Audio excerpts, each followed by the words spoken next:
السلام عليكم ورحمة الله وبركاته. magacayga Yasmiin waaye kusoo dhawow caafimaad fiican Ramadaan wanaagsan.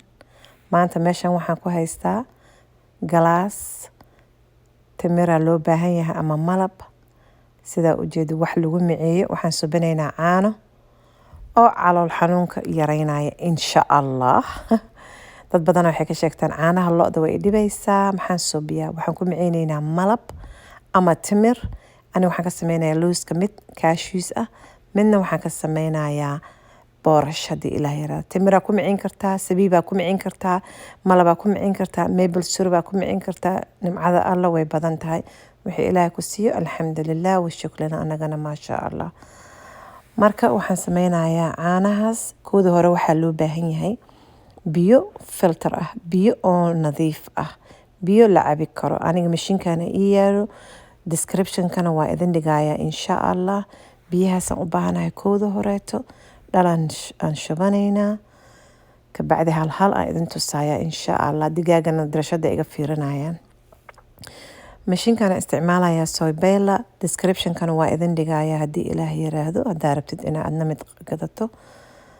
Waa furayaa. Waa ujeedaa siduu u eg yahay.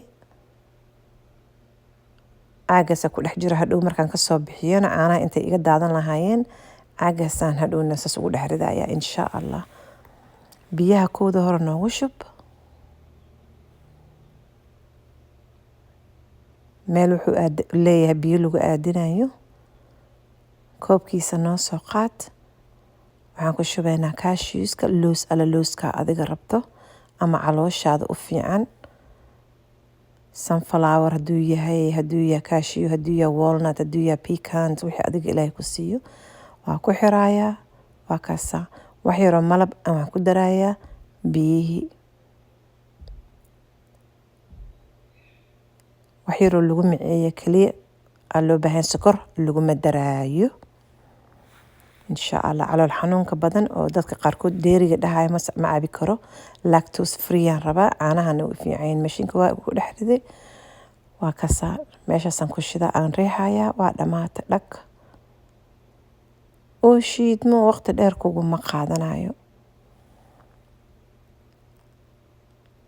Dhalaa loo baahan yahay lagu shubayo cuntooyinka caagaga ha laga ilaaliyo oo mar waqti dheer ay ku jirayaan laguna kululeynayo iyana manoo fiicno. Caagaga cuntooyinka microwave-ka lagu kululeynayo hormoonkeena uma fiicno. La soco sidaas. Caanihi waa ka soo bixiyey. Hadda dhalaan ku shubaynaa. Dhaladaas waa daboolayaa hadhow finjeerka gelinaysaa ama talaajada sida u garanaysid walaalo ama huno. Maasha Allah. Soomaali waa la bartay. Hadda kanaan sameynayaa. Waxaan ka sameynayaa boorash. Waxaan waaye old fashion gluten free old fashion aniga isticmaalaa. Ilmeyga mid ka mid ah gluten free ah. Marka qofka gluten free calool xanuun badan u qabo uma fiicno. Marka gluten free-gaasaan asna u sameynayaa haddii ilaah yiraahdo. Waa riixayaa haddana. Biyihii wixii meesha way igu jireen dhag. Waa dhamaatay. Gees ka dhig. Asagana dhalaan ku shubayaa. Finjeerkaas 2 bari 3 bari 4 bari wuu kugu jirayaa insha Allah. caano lo aad soo uma eka. Marka hadda waxaa isleedahay caano waxay soo bisay cashews ah, caano waxay soo bisay boorashkii ahay. Wixii galaas ka soo harana maxaa la subinaya ilan geedkii aan looskii wixii ku shubnay wixii soo hara dhalaan ku shubtaa aniga. Rooti markaan dubayo, soup maraq markaan subinayo aan ku daraa.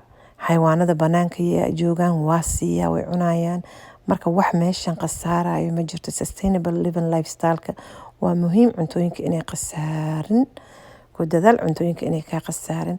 Marka insha Allah maanta waxaan rabay inaan idin la qaybsado mashiinka biyaha aan ku shubanayo, mashiinka caanaha. Description-ka asagana idin dhigayaa haddii ilaah yiraahdo qofkii interest ku ah oo inuu rabo inuu gato haddii ilaah yiraahdo. Waa kaasaa. Waxaan geynayaa finjeerka haddii ilaah yiraahdo.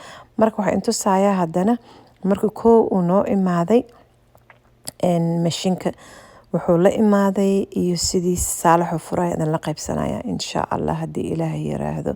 Marka baakada Amazon-kan ka dalbaday markuu imaaday saanay ahayd. waxaa ku wada dhex jira insha allah ku tusaya marka koo u iimaanayaan video ka duuba videohanan gees ii yeelay waa kaasaa waxa wataa geed yar u malayso inuu baaquli yar camal yahay soo qaad baxdiisa ka soo fur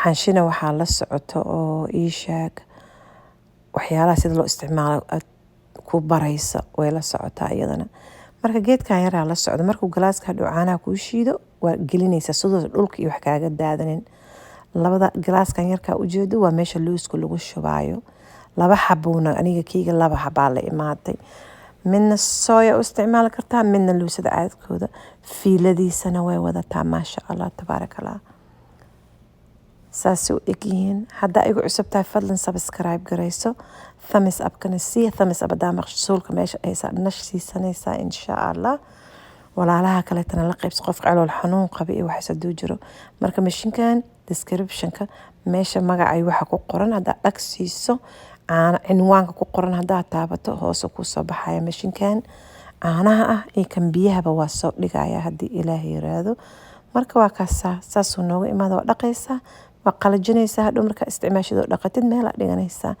caanaha adaa samaysanaysid buuq ma jiraba salaamu calaykum waraxmatullaahi wabarakaatuh maalin wanaagsan ramadaan wanaagsan ducada isku ogaana insha allah amiin ya rabbi salaamu calaykum waraxmatullaahi wabarakaatuh